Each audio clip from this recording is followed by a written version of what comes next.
Distinguished guests, ladies and gentlemen, it's an honor for me to share some ideas and experiences from the Intergovernmental Hydrological Program of UNESCO and other initiatives on right-based approaches for water security in arid environments. Let me share some slides with you, which can give some of the ideas of the key initiatives which we are working on and which can contribute to your wonderful 10th International Conference on Water Resources and Arid Environments. Indeed, a very, very important conference for countries which are struggling with water security, with the disasters of both floods and droughts. And examples, for example, from China and Pakistan can be of great interest, and other arid environments in Africa, they can benefit from your conference. To begin with, I would like to introduce the Intergovernmental Hydrological Program, the ninth phase of it, to which the Kingdom of Saudi Arabia has always been contributing in a wonderful way. So under this ninth phase of the International Hydrological Program, which started from 2022 to 2029, it will remain. It focuses on science for a water-secure world in a changing environment. So very relevant to your particular conference, and also about integrated water resources management and water governance, which is based on science, which is based on mitigation and adaptation and resilience to climate change. So how do we actually bring the availability and sustainability of water to be available for all, leaving no one behind? How science and technology can help, and how can we bridge the data and knowledge gaps, but also very importantly, water education, a key area for UNESCO to work on. So we have 5 priority areas: science, research, and innovation; water education in the 4th industrial revolution, which brings technologies which bring artificial intelligence and big data; and also how can we bridge the data gaps. Also, integrated water resources management, especially in arid environments, subject to land use change, subject to climate change, and how do we actually bring the best practices together.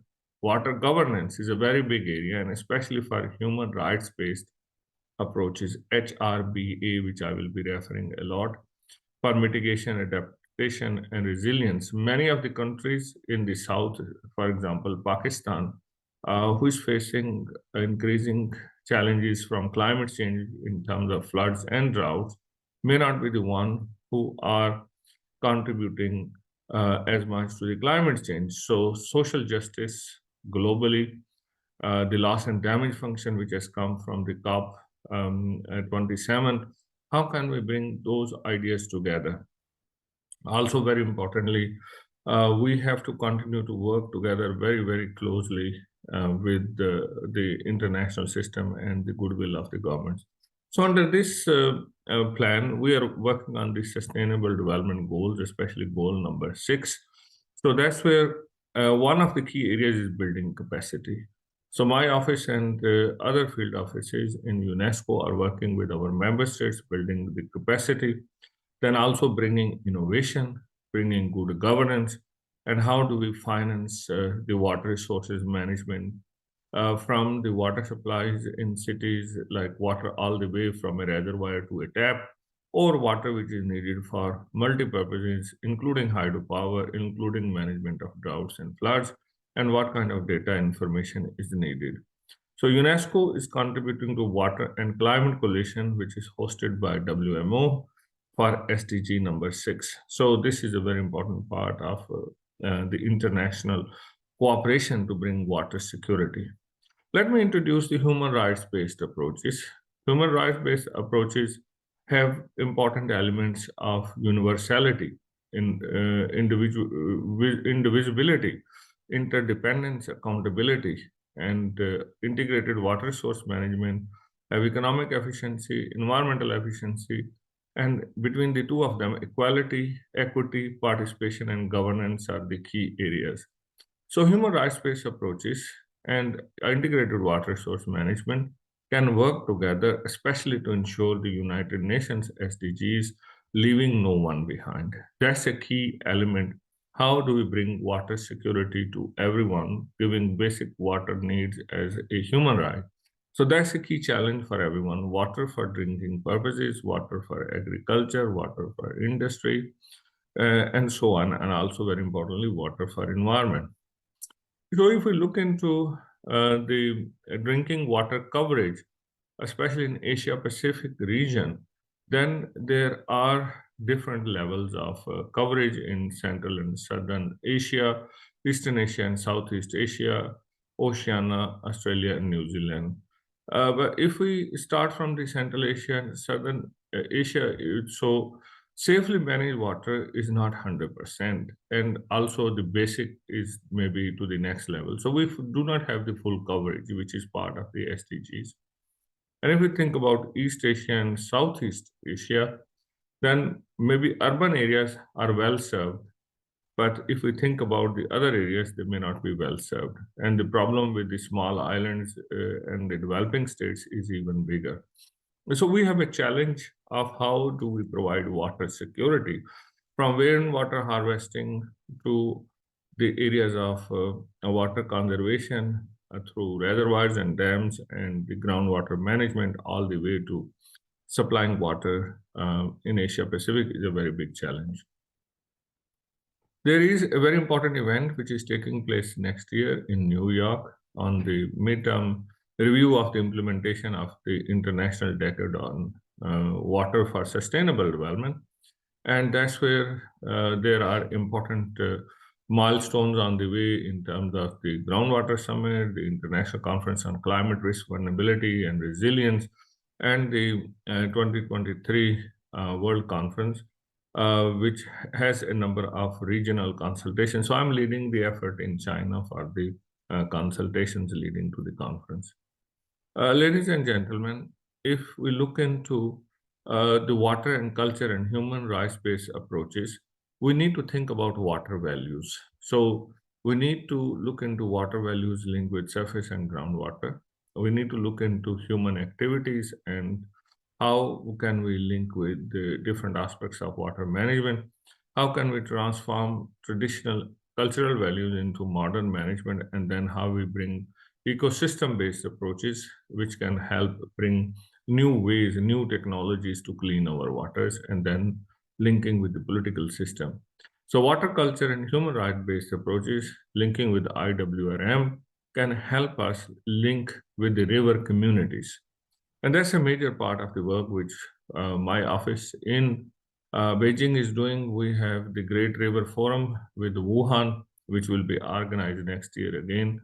The third Great River Forum in Wuhan will be organized. We bring experts from all over the world, and I invite you also to link with us. We are going to launch a major book on water and culture as part of the findings of the forum by bringing rivers from around the world.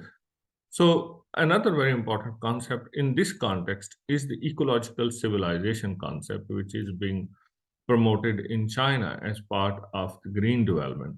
It's a philosophical framework which brings society, environment, and economy, which we have been doing before as well, but also with politics and culture.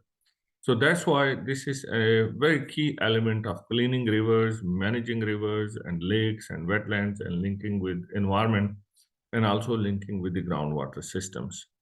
So in this concept of ecological civilization and economic development, commercial and industrial civilization versus the ecological civilization are the two concepts. So rather than working on the tensions between economic development and human ecological sustainability, we bring ecological protection and economic development as part of green development without changing the current path of global economic growth. So basically, how do we work with what we have to do better than what we have been doing before?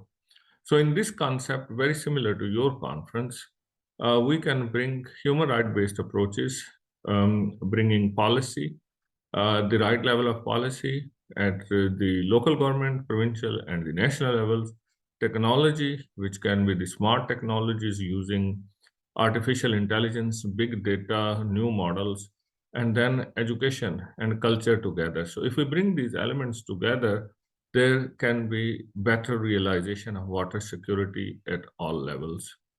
Also, another very important concept to introduce from UNESCO is the role of UNESCO sites like UNESCO designated sites, which include the World Natural Heritage, the Biosphere Reserves, and UNESCO Global Geoparks. There are more than 1,100 such unique places around the world where there are international agreements under the conventions, as well as there are localization of SDGs, especially the SDG number 6.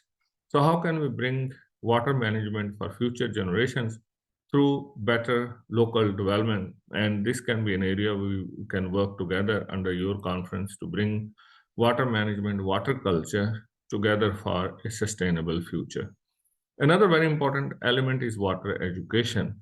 And that's where we have education for sustainable development, ESD, and the global citizenship education, linking with UNESCO programs of World Heritage, with learning cities, with intangible heritage, with the Managed Biosphere program, the creative cities, and global geoparks.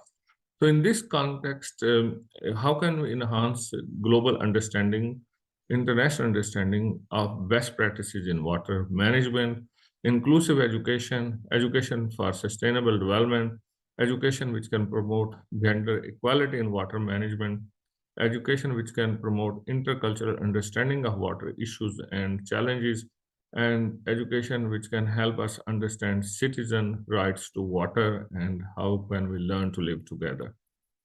Ladies and gentlemen, I'm very pleased to announce that the book is ready, Global River Culture book, which we will be launching early next year. And we have some key messages from this book about the dynamics of managing river culture, also the key issues related to ecological degradation and the tipping points which are reaching very fast, intergenerational cultural disruptions which are coming.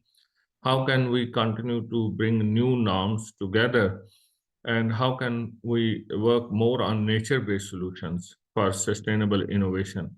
How can we actually help bend the curves, which are basically escalating pollution versus time towards more sustainability, which is the key challenge for water security, and how can water and challenge can be managed together, and human right based approaches for good governance can be a key for understanding the river cultures over centuries. I want to bring to your attention this very important publication from UNESCO, Right to Water, which highlighted that we must continue to comply with the human rights obligations to water and sanitation. We should continue to work on principles of non-discrimination, gender equality, accountability, and participation of all stakeholders, especially making sure that local indigenous rights are well understood and are fully implemented. Also, we must pay special attention to those who are poor, those who are disadvantaged, those who are marginalized. And now, as we say, leaving no one behind. We also need to work on concrete and targeted measures for empowering individuals and groups to exercise their right to water, and must be affordable water and sanitation, which can be extended to all citizens. And how do we bring cooperation at the level of governments, between governments, multilateral as well as bilateral, and working together with the financial mechanisms for ensuring water as a human right. So, with that, I thank you. I am contactable through the email as well as if you have a LinkedIn account. And I look forward to hearing more from your conference and the wonderful initiatives you have. And UNESCO will be very happy to cooperate with you. Have a wonderful conference. Thank you.